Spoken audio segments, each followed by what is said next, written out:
All right. So I'm going to do more talking, more interaction for this presentation because I know there's a lot of mobile home flippers in here, as well as my teacher that taught me everything I know, and then mentors of mine that have given me so much information. So I'm going to be leaning on you guys to share your experiences as well because I want all of us to help each other out. All right. So the agenda is not working. It's warming up. Okay. Uh, so what I'm going over is lessons learned, but like in different stages of the process. So we're going to go over when you analyze a deal, when you buy it, the rehab process. Oh, the park relationships, the rehab process, and then selling it, and then things that like I said, I wish I would have known before I started or when I started. Okay. All right. So running numbers. How many of you is this like the hardest part for you? Like the running the numbers. You're like, I can't seem to figure out my numbers. Okay. How about when a wholesaler sends you a deal and they're like, oh, the purchase price is 25,000. I'm talking mobile homes here. Like, we'll say the Hemet deal, 25,000. You're like, inside joke over here. This is the Hemet. Okay, so purchase price is 25,000, and then they say the rehab's 20, and then the ARV is 65. You're like, great, I can make $20,000, right? 20 plus 25, and I'll sell it for 65. How many of you are 100% like, yes, I want that $20,000? How many of you are like, that's not $20,000? Okay, that's what I'm talking about here. Okay, so let me get I'm trying to do my notes at the same time because I have certain things I want to talk about. So a lot of times people are used to like they're flipping houses and they're like, oh, I want to get into mobile homes. They're cheaper. They're cheaper, but that lower price, don't let it fool you. There's been deals. I don't people out here in the audience tell me if you've ever passed on a deal where if they gave it to you for free, you would say no. Yeah, how many of you? Exactly. So the price does not always matter, even if I know people that get paid to move a home out and then get paid to move the home into another park. I would do that. But I'm not gonna there's some I'm just like, no way. I'm not gonna do this. What about you guys? Anyone else like price wise or the numbers? Like once you started looking into it, your profit was like this and then it just kept going down? Okay, so what things do we not consider when we look at those numbers? So for me, one of the biggest things is insurance. Like that's the number one thing. I want to protect my asset and my lender from if the house burns down or there's any type of issue. So I did not get insurance in the beginning, and guess how well I slept at night? And I was like, a California Fair Plan, you could do like payments. It's usually like 90 to like $100-ish, like 90 to, I haven't seen it more than like 120 a month. Yes, Andy? A vacant house and remodel? No, well, it's just it's fire insurance. I do have someone that could insure it in full, and then if it like recently the one I bought in Beaumont, it was in a high fire area, so I still got the full coverage on the home, but I had to also get California Fair Plan, so I'm double. Yeah. So all my Indio ones, which I thought would be a higher fire hazard area, like I didn't have to get the California Fair Plan. So, but insurance is a big one. Escrow fees, I like using escrow. I want things like done right, and if something like just recently, I got an email from escrow on something I closed back in November, and said, hey, the HCD didn't needs this form filled out because I put my lender as the lien holder on title, and so they needed his signature for the trust.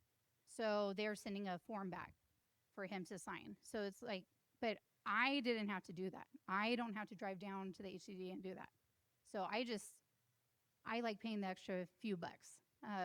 So and everything's easier. Let's see, space rent.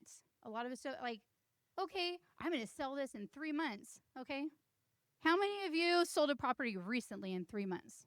I think maybe you have. Anyone else? No? Okay. How many of you, it's like average mobile homes, we're talking mobile homes, 6 months to a year? Is that the average right now? Darren, what's your average? I'm talking about when you're like your average like time that you're holding a property. How many Yeah, months? lately I've been holding a little bit longer than 6 months. I'm in like the 8 to 9 month category now. A lot of times, even though my renovations take the same amount of time, sometimes the market is not selling as fast, and so to account for that, I've been extra conservative on my numbers. I've added a little bit more to the holding costs.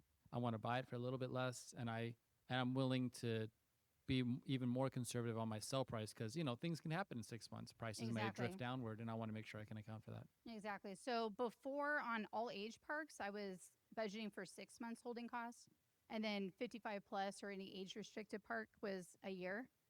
I just changed that, or not just, probably like last year sometime, but I changed it to where all ages is a year, and now 55 plus is a year and a half. And that's how I run my numbers. I rather sell it fast, and then guess what? That's all profit, right? I would rather be over conservative. So what Darren said, like he would rather price low and everything. Evan has something. I was just going to say, yeah, on all my flips, always mobile homes or regular flips, I always made sure that we budgeted that it was going to be a year before we were going to be able to pay that person back. So days of market, rehab, all in a year. So that means if it's 6 months or 7 months on market, you got to get that rehab done in 2 or 3 months, so you have time to sell it. So anyway, just my 2 cents. Thank you. I don't know who was first, but Mike, and then over to Randy. Then I have a question. I've never flipped a mobile home, so and this is just the way my brain works. So if you say a year and a half, and what would be your profit? Like 40 grand, 30 grand, or? I mean, ideally, when I'm running my numbers, it's a deal if I'm going to make at least 25. Okay. So the way my brain works is like, okay, I'll just discount the price. I'll just factor in that year and a half. Yes. I'll lower the price by that much, minus 5 grand. Will I sell it faster that way? Would that happen or no? Because to me, it just sounds like a long time to get paid, a year and a half. So part of the. So if you discount it, so you take, this is, and I think I talk about this later, but it's fine. The buyer pool is like, think of all the people trying to buy right now. And then out of those people who are buying a mobile home, out of those people who are 55 plus, right? So then I have this tiny little pool of people that are buying in 55 plus. So it's going to take longer because I have a smaller pool of buyers. Right. So lowering the price. When you say lowering the price, when you sell it or when you're buying? So say your space rent is $1,000 a month, right? And you're factoring in a year and a half, you said? Well, sure. Yeah. Okay. So that's 18 grand. So if I lower the price 18 grand plus another 5, will I just move it faster? Oh, okay. So you're talking about pricing it. Yeah, pricing. Okay. We'll talk about that a little further, but basically that's what Darren was saying right now was he's more conservative on the pricing and everything. So yeah, I would look at that, but I'll give you some other things down. I think that's less than 5. So Farrah, my question was going to be something along that similar line. If real estate, like anything else, the primary determining factor is price.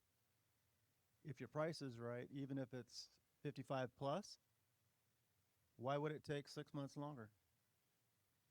The pool is smaller. I see the pool, and then them qualifying. A lot of parks now want like 3 times the space rent instead of like 2. Just they're stricter. Evan's not. It probably happened to him too. Doesn't that still suggest though that value equation just means you've got to be lower? It's just when I run my numbers, I'm taking my ARV, I'm subtracting 12 months or that 18 months of space rent, insurance, fees, all the way down, and now I'm at my max purchase price. I'm not doing ARV minus rehab is my max purchase price, right? I'm talking about all the other things that we don't think about, or I didn't think about when I first started. And then when you're speaking with the lender, then you should be listening to what that lender says, if that lender is knowledgeable and working with other borrowers and also understanding how the market looks. If you are insisting to have your note written for 6 months and the lender tells you that you really should be looking at 12 months, possibly even longer, listen. Because oftentimes when we do that, we will not charge a separate extension fee if you're already written for 12 months. But if you insist on 6 months and I add an extension fee just because I don't think it's going to happen, okay, you were warned. Yeah, and that's another, since you're bringing that up right now, another thing that I didn't account for. So let's say I'm selling it for 65,000 and I'm all in for 45,000 because that's the loan I got. So then I'm still making that 25. Well, no, I also have to look at the lender fees, the interest, points, whatever. So that it's not really 45 anymore. It's probably 50, right? So it starts closing in. And I've had a couple of my students when I did the coaching program, and several of you that call me often and like, hey, I want to run something by you. And I'm like, okay, well, that's kind of tight. Like, what about your insurance? What about this? What about that? Oh, yeah, I didn't think about that. Yeah, it's too tight of a deal now. So it's just knowing what those costs are that you don't really think about. Andy has a question, but we're going to run the mic over to you. I know you're loud enough, but I was going to say, it's not always price. When the market's slow, the market is slow. They're taking their time. They're looking at a lot of different inventory, and they're not in a rush. So it's not just price. and that's the Frequently, current it's market. it's Yeah. the speed of the market, and you have no control over the speed of the market. And this is like countrywide, you guys. I have a couple masterminds I'm in, friends all over the country, and everyone's saying the same thing. So I just would rather be more conservative. That's all I'm saying. And if you sell it in 3 months, 4 months, like, hey, you just made 8 months of space rent back in your pocket, right? So it's on the purchase that is the most important. So that's why I put that number one. Any other? Oh, go ahead, Darren. Yeah, I got one more to add. So I had a mobile home in Santa Clarita, beautiful area, and we were selling it for 250 at the time, 250,000, and it's a senior only park, and this was maybe 8 months ago, 9 months ago, and I had people that came in. They go, "This house is beautiful. I love it. I have the money," and I went, "Great, we got a deal." And they said we're scared to pull the trigger. And then my agent asked, "Why are you scared to pull the trigger?" And they said, "Because of everything that's going on right now with interest rates, with the war here, with all the political unrest, I'm scared of investing six figures into something, and I don't want to make the wrong decision." For a lot of these seniors, this is some of the last money they're going to see, and they don't want to make a wrong decision with it. So even if you have the right buyer who's willing to buy and they have the money And they love it. and they love it, and it's just like, oh, so I mean, sometimes there's things like Andy was saying, there's things beyond money that can influence you selling it. Right. Yeah, I have one question. If you have money, why would you take a loan? Why don't you use your own money? If I have money, why would I take a loan from a lender? Oh, the buyer? Me, Farah, as the flipper. Why do I borrow the money? I like to make my friends money. I want their money to be working. Anyone? Huh? Yeah, do more deals so I keep money in my pocket. I got to eat too. I don't eat much, but I do. Okay, let's go ahead and yeah, everyone knows Andy's comment. I have chickens. I live in Cherry Valley. It's very common. It's almost like having a dog. Everyone has chickens out there. My neighbor has donkeys. Yeah. Okay, so exit strategy. This is something that you think of, okay, I'm going to sell it, I'm going to get cash, they're going to get a loan, whatever, and I'm going to have this money. Okay, what happens if you can't get any qualified buyers that can qualify for a loan? Because I heard rent it. Now, the problem with renting it, though, is, will the park let you? I only know of one park, and I think it's here in Riverside, that allows rentals. And then I think there's one in Hemet that people in the club were in that they did short-term rentals. But, that's two parks that I've heard of. And all of them. So I mean, that could be a case if that's like what the park allows, which we'll get to next on park rules and stuff. But how many of you, like, every single deal you've done, and this is for the people that are doing a bunch of deals, everything went according to plan? Raise your hand. Okay, I'm not talking about 2020 or 2021. We're talking like now, right? It's not according to plan. So I've been looking at more seller financing deals, and I'm talking to my lenders early about that. Like, hey, if in the event that I can't sell it traditionally, would you carry the note? Now, I had a lender that was like, no, I want my money back. So, okay, that's fine, no big deal. So I just put that note up on the board, and now me and Goodwin are working on it, right? So it's not like you can't find the money for a seller finance deal, but I like to give my lender that did the rehab first priority. So that's something I learned from James and Alden when they were here. I was like, oh, I like that. So that's a big thing. Let's do. All right, so that's seller financing. I did recently, I'd say it was the end of the summer last year. I had a buyer with it was a 1967 mobile home, and they were able to finance it through a bank. So that was really cool. And I was like, wow, in a park, not on land, in a park. So I was like, wow, this is great. But it's hard to qualify for. So that's why I like to offer the seller financing. I'm still looking at their income. I'm still asking for 20% down and everything like that. But it's a different. I'm the bank, so I get to make my own rules. But I make them fair across the board for everybody. But they're not as strict as the bank.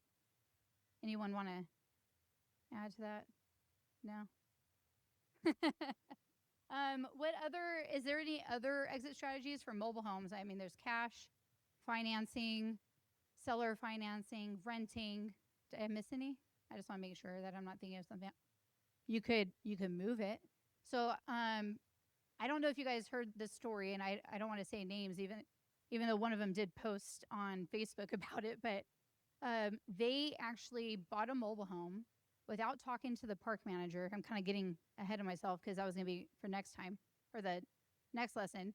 But they